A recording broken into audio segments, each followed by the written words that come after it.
Good morning student. स्वागत है आप सभी का ऑनलाइन टेक क्लासेस पर। और हमने स्टूडेंट लास्ट लेक्चर में क्या डिस्कस किया था?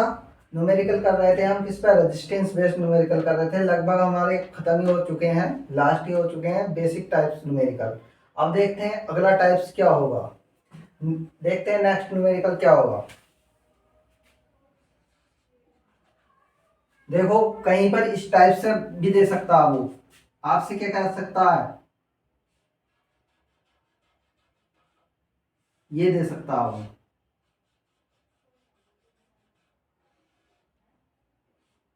ठीक है, इस तरीके से।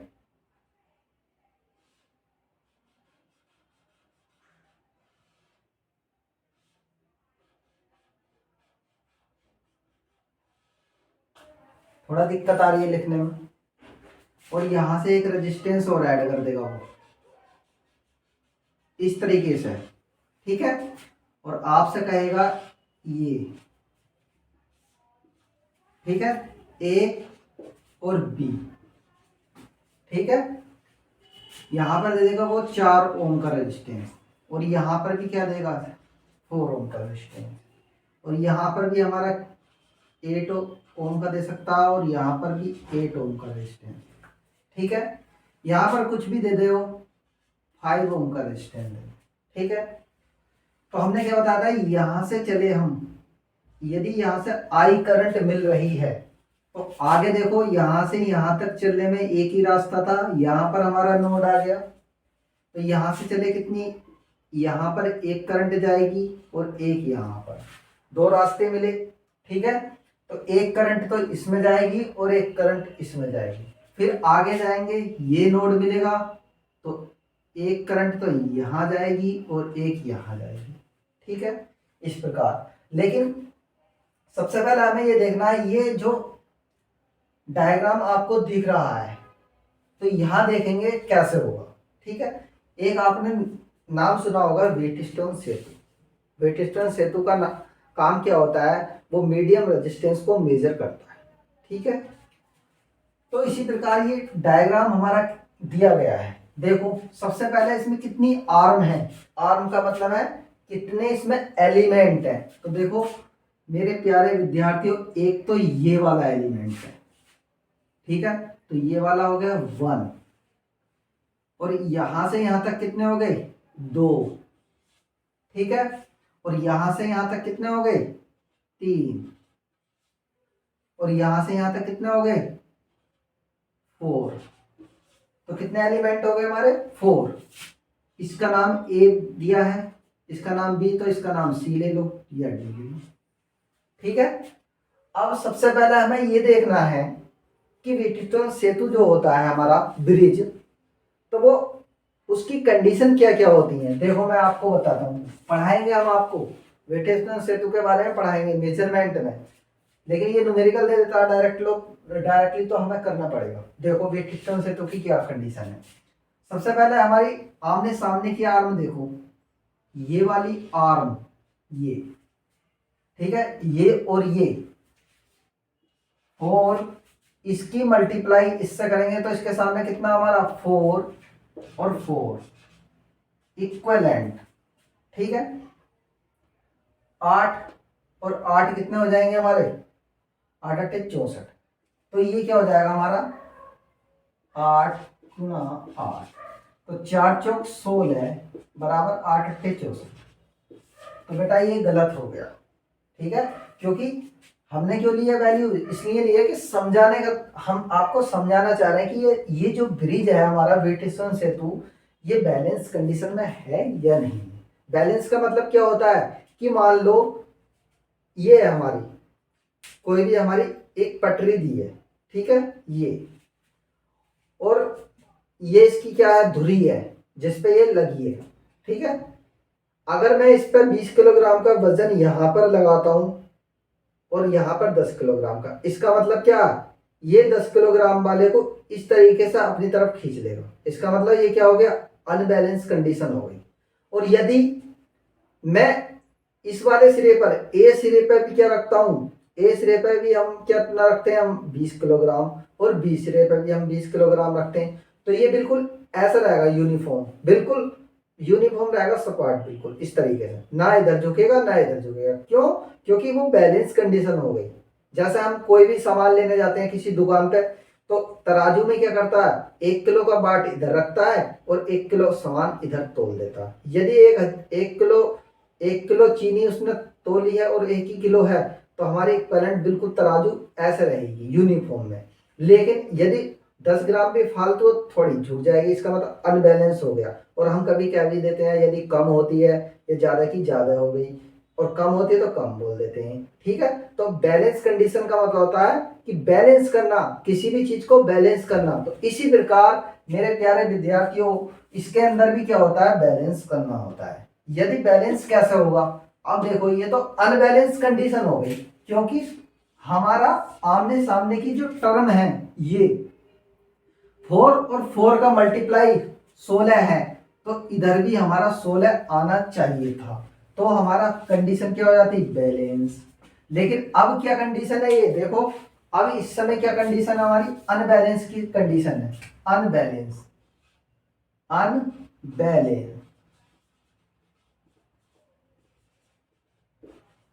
अनबैलेंस कंडीशन को फॉलो कर रही, कौन सी, ये वाली टर्म। क्योंकि 16 बराबर 64 आया है, होता ही नहीं बराबर। यदि 16 बराबर 16 होता तो बैलेंस कंडीशन होती, या 64 बराबर 64 होता तो बैलेंस कंडीशन होती। लेकिन ये तो 16 बराबर 64 आया है, तो ये तो हमारा अनबैलेंस हो गया, तो हमें तो बैलेंस कंडीशन चाहिए। अब बैलेंस कंडीशन करने के लिए अब हमें क्या करना पड़ेगा, न्यूमेरिकल को हमें चेंज करना पड़ेगा इस समय।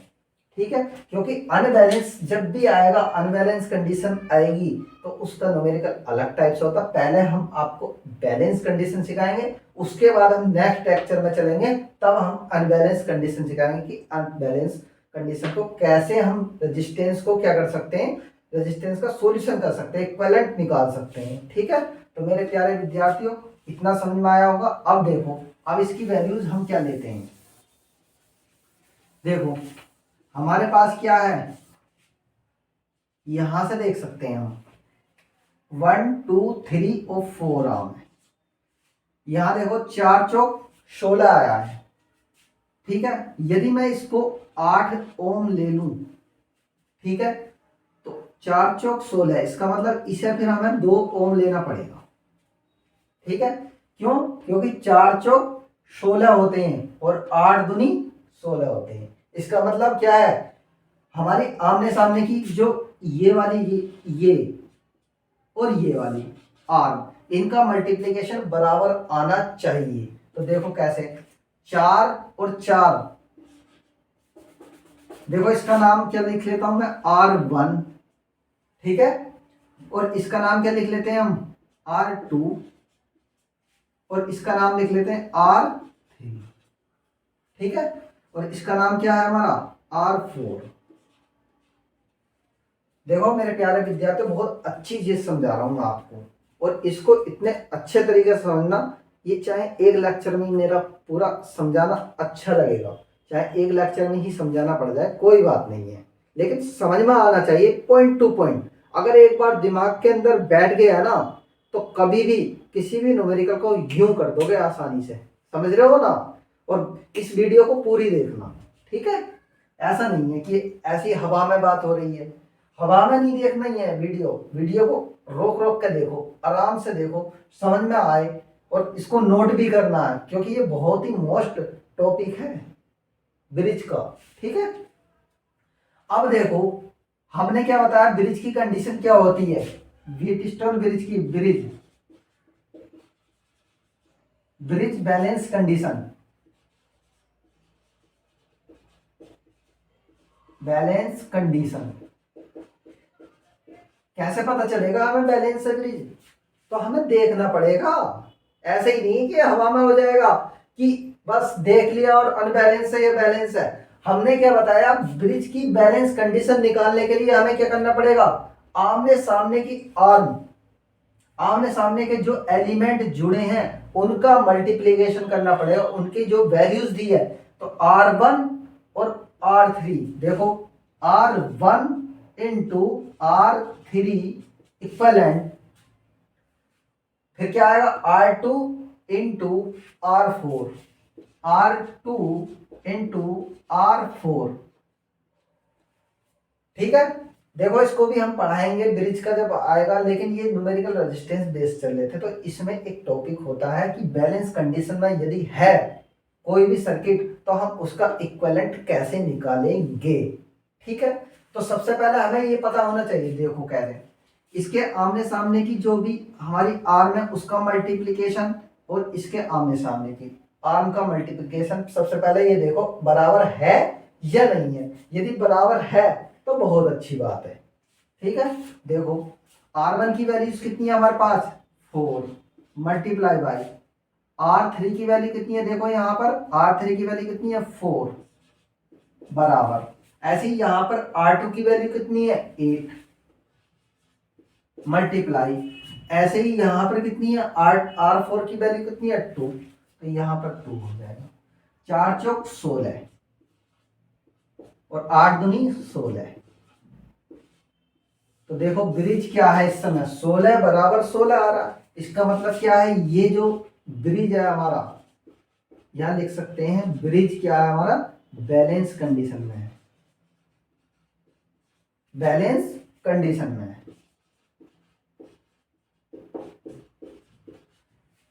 मेरे प्यारे विद्यार्थियों समझ में आ रहा होगा कि balance bridge balance condition, balance का मतलब होता है संतुलन,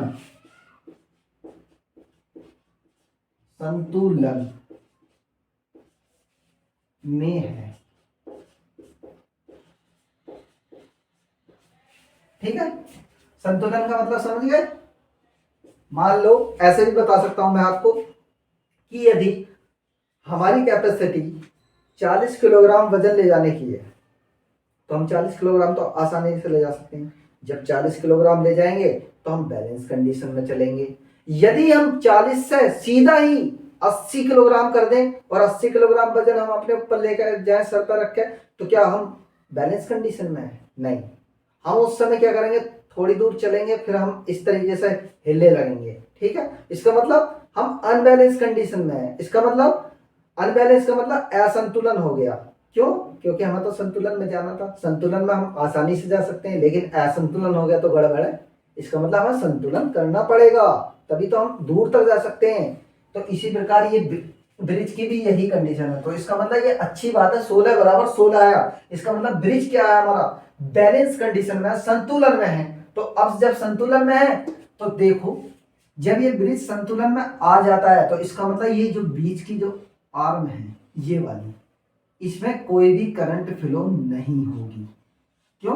क्योंकि ब्रिज हो गया हमारा बैलेंस कंडीशन में। यदि बैलेंस नहीं होता तो कुछ ना कुछ करंट इसमें भी जाती, क्योंकि ये भी तो आर्म लगी हुई है, तो इसमें तो कोई करंट फ्लो होगी नहीं। जब करंट फ्लो नहीं होगी तो यहां पर लिख देंगे, इसलिए क्योंकि ब्रिज क्या हमारा बैलेंस कंडीशन में है, तो इसलिए 5 ओम के रेजिस्टेंस में, 5 ओम के रेजिस्टेंस में कोई करंट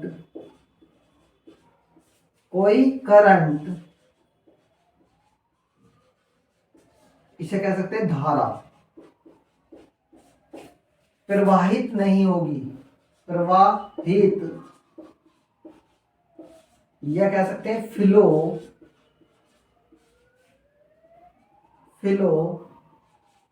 नहीं होगी।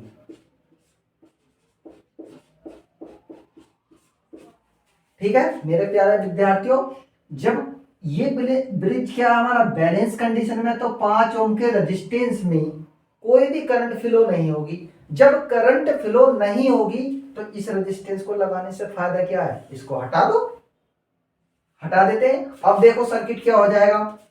सॉल्यूशन जब कर रहे हैं हम, देखो ये है सॉल्यूशन। ये तो हमने तुम्हें अलग से बताया क्योंकि समझ में आना चाहिए ब्रिज, क्योंकि मैं डायरेक्टली कर देता तो कैसे पता चलता कि ब्रिज संतुलन में है या नहीं है, क्योंकि हमें पता चल रहा है R1 इंटू R2 बराबर R2 इंटू R4। इसकी मल्टीप्लाई R1 की वैल्यू यहां रखी R3 की वैल्यू यहां से उठा करके यहां रख दी सर्किट से, और R2 की वैल्यू यहां से उठा करके यहां रख दी, और R4 की वैल्यू यहां से उठा करके यहां रख दी। इनकी मल्टीप्लिकेशन करी और इनकी मल्टीप्लिकेशन करी, और देखा दोनों वैल्यूज क्या आ रही है हमारी, इक्वल आ रही है। इसका मतलब इक्वल आ रही है, तो इसका मतलब ब्रिज क्या है हमारा, बैलेंस है, संतुलन में। और जब ब्रिज संतुलन में होता है तो इसमें करंट का मान क्या होता है, शून्य होता है। जब करंट का मान शून्य हो जाएगा तो इस वाली आर्म को हम आसानी से हटा सकते हैं, इसका कोई रोल ही नहीं है।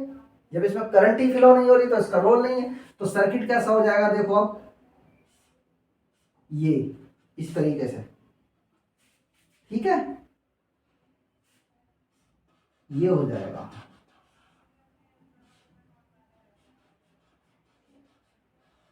सर्किट बन गया हमारा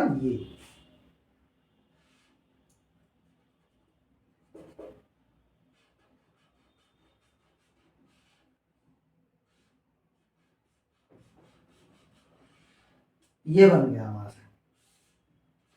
ये हमारा सिरा क्या है, ए है, और ये हमारा सिरा क्या है, बी है। तो हमने क्या करा, बस सिर्फ इसको हटाया बीच वाली को, क्योंकि ब्रिज क्या है हमारा, संतुलन में है। तो इसको हमने क्या कर दिया, नेगलेक्ट कर दिया। जब नेगलेक्ट कर दिया तो ये तो हमारी हट गई, ये वाली पूरी आर्म ये हट गई, तो हमारे पास ये बची। तो ये वाले कितना हमारे 4 ओम, और ये कितना हमारा 8 ओम, और ये कितना हमारा 4 ओम, और ये क्या हमारा 2 ओम। ठीक है, तो कुछ नहीं है, सिंपल है, बस उसको हटा दिया, एज इट ऐसे ही बना दिया हमने। अब देखो यहां से करंट अगर आई फ्लो हुई, ठीक है, यहां तक तो एक ही रास्ता था, लेकिन यहां पर फिर नोड मिल गया। इसका मतलब एक करंट हमारी यहां जाएगी और एक यहां जाएगी। इसका मतलब ये दोनों टर्म क्या है हमारी, ये दोनों एलिमेंट क्या हमारे समांतर में है, ठीक है। लेकिन जो करंट इसमें जाएगी वही करंट इसमें जाएगी, सेम, ठीक है, सेम करंट दोनों में। और जो करंट इस वाले में जाएगी वही इसमें जाएगी, सेम। ठीक है, समझ में आया होगा, बिल्कुल ठीक है। तो ये और ये क्या हो जाएंगे, समांतर में। लेकिन जब ये सेम करंट जो इसमें जा रही है इसमें, तो इसका मतलब ये वाले जो रेजिस्टेंस है, ये वाले, ये क्या हमारे सीरीज में है। सीरीज का मतलब श्रेणी में है, ठीक है। इसी प्रकार ये वाले रेजिस्टेंस हमारे दोनों क्या है, श्रेणी क्रम में है।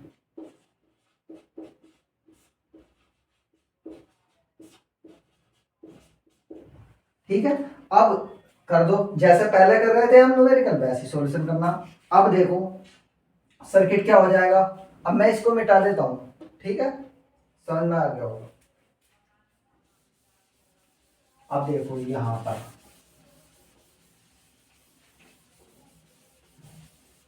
समझ में आना चाहिए, देखो मेरे प्यारे विद्यार्थियों, समझ में आना चाहिए, चाहे न्यूमेरिकल 1 हो या उसका हाफ हो। जब भी तो जब समझ में आ जाएगा आपके, तो आराम से आप कर सकते हैं, कितने भी बार देखो इसको, वीडियो को, ठीक है। अब देखो ऐसे ही करेंगे हम। ए टर्मिनल है हमारा, आगे चले देखो, यहाँ पर कोई रेजिस्टेंस नहीं है। यहाँ देखो अब यहाँ पर नोड आ गया हमारा, तो यहाँ पर हमने नोड बना लिया, और एक ऊपर गई है, एक नीचे है।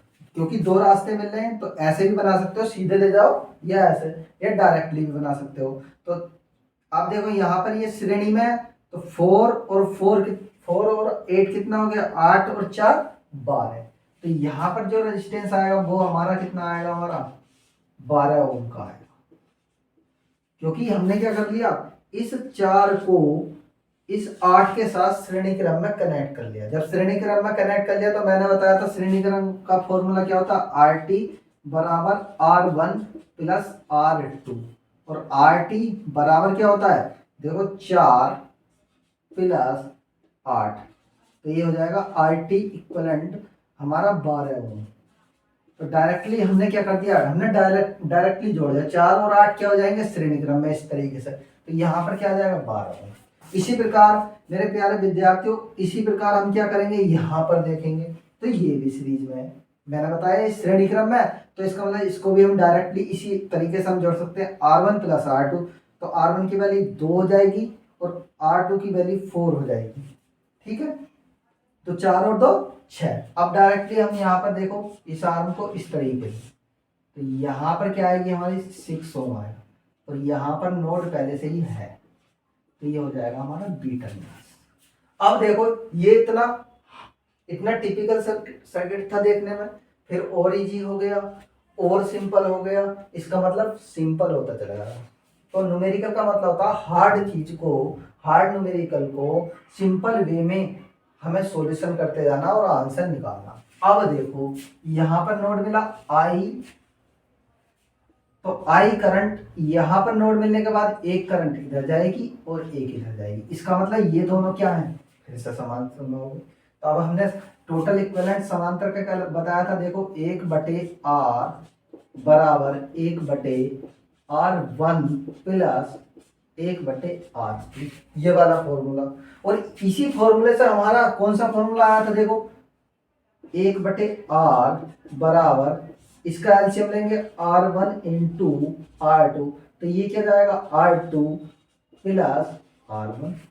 ठीक है, तो इसको उल्टा करेंगे RT की वैल्यू निकल जाएगी, RT बराबर R1 into R2 upon R1 plus R2।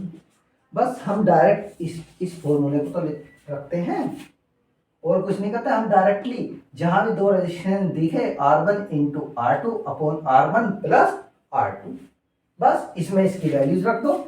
RT बराबर R1 की वैल्यू कितनी है हमारे पास 12 गुणा R2 की वैल्यू कितनी है 6 अपॉन, और R1 की वैल्यू कितनी है हमारे पास 12 प्लस 6, और RT बराबर 12 6 72, और 12 और 6 कितने होते हैं 18।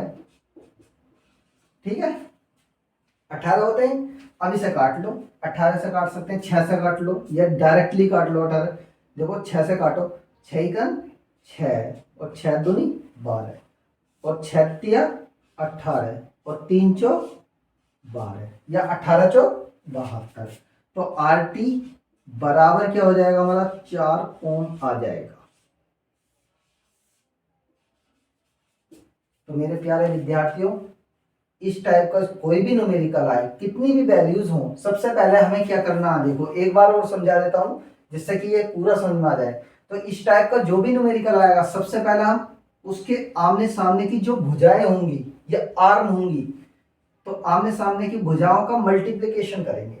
कितना है 4 और 4 4 चौक 16, और इसका करेंगे तो 8 दूनी 16। इसका मतलब हमें पता चल गया 4 चौक 16 और 8 दूनी 16। इसका मतलब ब्रिज क्या है हमारा संतुलन में। जब ब्रिज संतुलन में यहीं पता चल गया तो हमें अगला डायग्राम डायरेक्टली ये बनाना और इस वाले को हमें नेगलेक्ट कर देना, क्योंकि जब ब्रिज हमारा बैलेंस कंडीशन में होगा तो उसमें करंट का मान क्या होगा 0 होगा। बस ये छोटी सी बात थी, ये समझ में आ गई तो समझो न्यूमेरिकल आराम से हो सकता है। ये हटा दिया, फिर ये वाले सारे न्यूमेरिकल ऐसे रहे, सारे एलिमेंट ऐसे लगे रहे, 4 ओम का भी और 8 ओम का भी, 2 ओम का भी और 4 ओम का भी। देखो 4 ओम 8 ओम, 4 ओम 8 ओम, ये देखो। और इसी प्रकार क्या 2 ओम 2 ओम, 4 ओम 4 ओम। हटाया कौन सा है ये वाला, क्यों हटाया, क्योंकि हमारा ब्रिज क्या था संतुलन में था। जब संतुलन में होता है ब्रिज तो क्या होता है उसके अंदर करंट फ्लो नहीं होती, जो बीच वाली आर्म होती है ये वाली, इसमें कोई करंट फ्लो नहीं होगी 5 ओम के। तो इसमें जब 0 करंट फ्लो होगी तो इसे लगाने का फायदा ही क्या, इसको हटा देते हैं। जब हटा दिया तो ये सर्किट आ गया। अब ये और ये वाले 4 ओम के रेजिस्टेंस और 8 ओम के ये क्या है हमारे श्रेणी क्रम में। तो हमने क्या करा 8 और 4 12 डायरेक्टली जोड़ दिया, या फिर इस तरीके से निकाल सकते हैं। इसी प्रकार क्या 2 ओम और 4 ओम के लिए क्या श्रेणी क्रम में, तो 4 और 2 6, तो ये हो गया। ठीक है, अब देखो जब यहाँ आ गए ये सर्किट हमारा आ गया बंद करके, तो हमने क्या करा आई करंट गई। ठीक है, तो यहां से यहां तक तो एक ही रास्ता मिल रहा था इसको। जैसे ही हमारा नोड आया या कोई भी जंक्शन आ सकता है, नोड का मतलब 2 या 2 से अधिक, 2 पे क्या नोड, 2 या 2 से अधिक जंक्शन भी हो सकता है, 3 भी हो सकते हैं, 4 भी हो सकते हैं, कितने भी हो। तो उसी प्रकार हम समांतर में लगाते जाते हैं। अगर हमारा एक और होता तो यहाँ समांतर में लगा देते, और एक और होता तो यहाँ समांतर में, तो हमारे 4 एलिमेंट हो जाते। ठीक है। अब यहाँ पर हमारे दो ही एलिमेंट समांतर में, तो यहाँ पर नोड आया तो एक रास्ता इसको यहाँ मिलेगा और एक रास्ता यहाँ मिलेगा। अब मेरे प्यारे विद्यार्थियों बहुत सिंपल हो गया ये। अब क्या है, ये और ये समांतर में दिख रहा है, नोड से करंट का डिवाइडेशन हो गया। इसका मतलब 12 ओम और 6 ओम के रेजिस्टेंस क्या है हमारे समांतर क्रम में, यह पैरेलल में है। बस 1/r बराबर 1/r1 प्लस 1/r2 और इसका एलसीएम लेकर ये आ गया।